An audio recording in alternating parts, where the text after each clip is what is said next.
Alright, I did this new video motion capture test because I needed this specific movement of a person walking through a dangerous situation, on a very narrow path.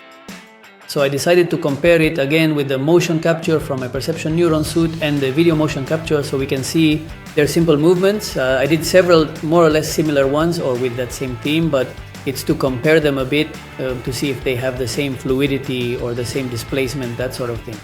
You have to keep in mind that in this comparison, it's not always about comparing if one is better than the other, but that they are different things and it depends on the needs of what you have to capture and the budget you have. But it's worth pointing out that for video motion capture, the fact that I'm wearing an all-black suit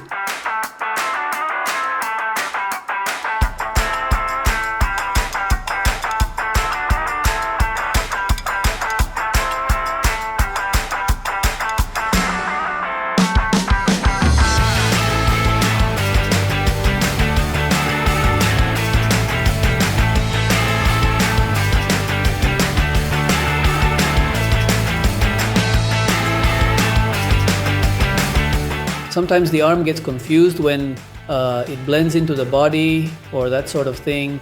I think that actually hurts the video motion capture, but in this case there were no glitches or any problems because of it. So it's actually pretty good to test it under these conditions. Then, well, also to keep in mind, the Perception Neuron Studio Motion Capture Suit costs $8,000 and you don't pay anything per month after that for the software you have to use. Whereas with other motion capture suits, you do have to pay a monthly fee for the software and it's quite expensive, especially the Xsense. One of the differences I was also discussing with other colleagues who do more or less the same thing is that even though they have a motion capture suit, sometimes they prefer to capture directly with video because it's faster. In the case of the suit, I first have to charge the sensors, calibrate them, and will put on the suit with all those sensors, which is still quite fast. It's extremely fast actually.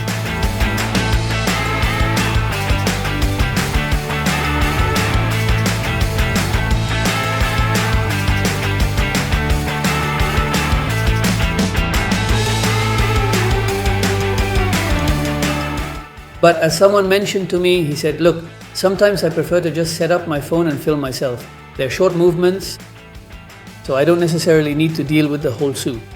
That depends on the individual, but it's something I started to realize that sometimes I do it too for convenience. I say, well, I'd rather just use my phone. After all, it's a person. There are many movements that are just short movements. Usually when you're doing an animation, it's just a character's displacement or that sort of thing.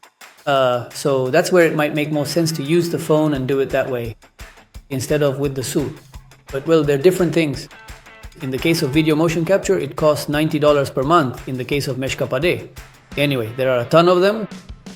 But later, we're also going to compare these same movements with other video capture methods to see if they have more or less the same precision or if there's some problem with the character's displacement.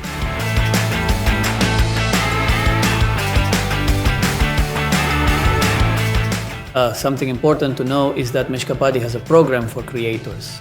If you're about to make a short film or you want to experiment with this for a specific short, there's a program you can qualify for. You have to fill out a form, put in your data, your demo reel, and explain a bit what you're going to use it for. And they give you access for 1 month in exchange for that material being reposted on social media later to show obviously how their video motion capture is working. It's also a way to get some feedback and to be able to tell them what worked well and what maybe didn't work so well. So that's good to keep in mind if you're a creator of 3D animation worlds, whether with Unreal, with Blender or whatever, so you can use it and try it out first and see if you're going to use it in your project. And well, that's all. Then, as for the comparison I did with those simple movements, it seems like with the motion capture, there's a fluidity more natural. And with the other one, sometimes it feels like it's a bit slower or not.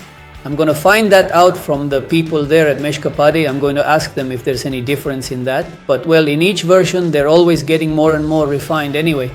What caught my attention the most was that even if you can't clearly see the person's entire arm in the video, the program interprets it.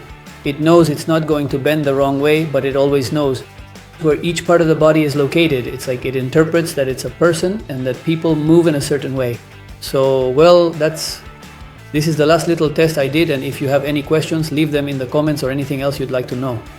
But well, those are the two methods I use, either with the suit or with video.